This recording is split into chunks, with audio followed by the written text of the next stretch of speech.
Donc ici, je vais lui demander à nouveau de reculer. Moi, je commence par le reculer parce que le cheval, il doit apprendre à s'équilibrer en équitation. Et donc, c'est une bonne manière de lui dire, équilibre-toi. Allez, recule. Allez, princesse. Allez. Allez, princesse. Allez. Allez. Allez. Elle s'affole un peu, elle me donne une réponse qui n'est pas la bonne.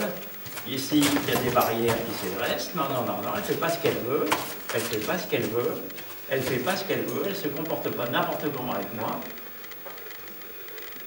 Vous voyez qu'elle est vive. Je découvre son caractère. Hein, je ne la connais pas, moi. Voilà. Je découvre qu'elle est vive. Quand elle se calme, je lui dis c'est bien. Voilà, pour lui montrer qu'elle a trouvé la bonne réponse. Et vous voyez que c'est important, parce que si je la laisse quelque part, vous voyez, se réagir comme elle l'a fait, à partir de ce moment-là, comment dirais-je, c'est elle qui prend la main, c'est elle qui mène le jeu, c'est plus moi. Et quand je lui mets des barrières comme ça, et c'est pour ça que c'est très important d'avoir un stick, c'est que ça me permet de faire des barrières sans... Si j'avais pas de stick, ce serait très difficile pour moi d'empêcher de faire ça. Vous voyez, je serais obligé de me battre avec elle. Là, je lui mets une barrière, et puis bon, elle respecte la barrière, forcément, elle n'a pas envie de foncer dedans. D'ailleurs, si elle fonçait dedans, elle se cognerait. Hein. Et puis, du coup, elle apprend comme ça, et je recommence.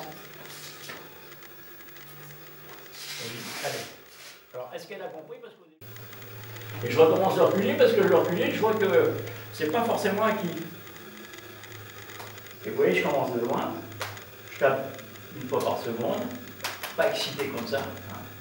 Bon, il faut que je sois calme pour lui transmettre mon calme. Allez, recule. Allez, princesse, recule. Allez, recule. Allez, recule. Allez. Allez.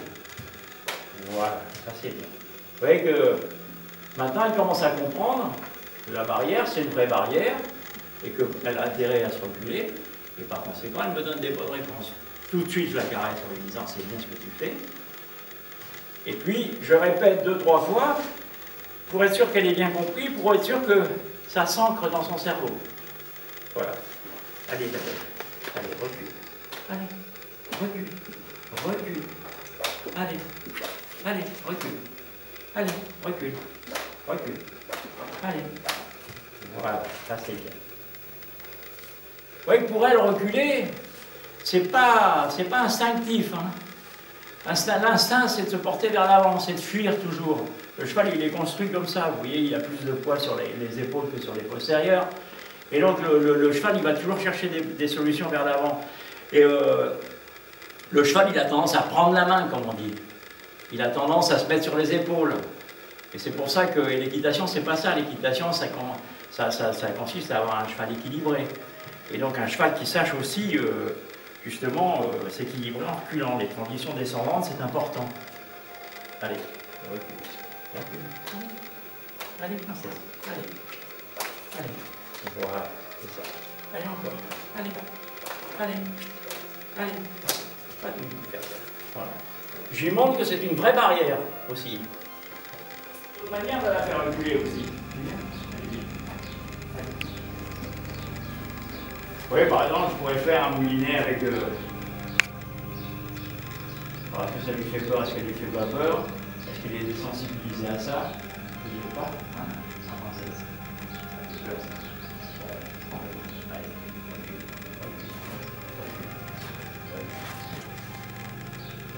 Vous voyez, si vous avez un cheval qui va vous dépasser, si vous avez une longe un peu épaisse, comme ça, une longe de travail, vous voyez que vous pouvez faire une barrière devant.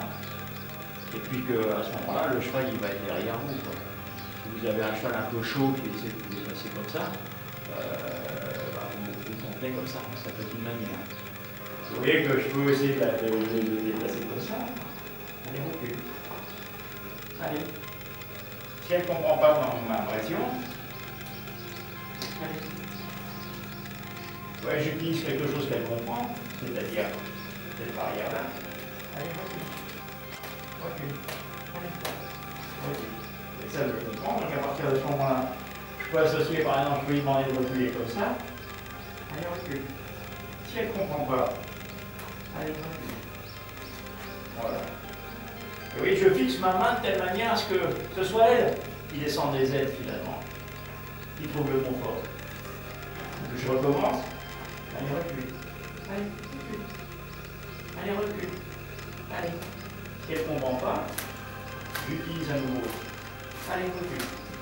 Voilà. Et comme ça, petit à petit, elle va comprendre que ça, allez, recule. Allez, recule. Allez. Allez. Allez. Allez. Elle va comprendre que c'est pareil. Que si je lui demande de reculer avec le chanfrein, ça va être pareil que si je lui demande de reculer avec le stick. Allez, recule. Allez, recule. Allez. Allez. Allez. Voilà. Vous voyez, petit à petit, c'est comme ça qu'un cheval apprend. Par association. Allez, recule. Voilà. Vous voyez, maintenant, j'ai plus besoin du stick. Allez, recule. Allez. Allez. Allez. Allez. Voilà. Allez, recule. Allez, recule. Vous voyez, petit à petit, comme ça, j'obtiens plein de manières de reculer. À partir d'une manière que j'ai trouvée, eh bien, je peux la faire reculer n'importe comment, par association. Donc, je commence à avoir un cheval qui est avec moi, qui a compris comment il doit se comporter avec moi. Et ça va être beaucoup plus simple. Alors, je vais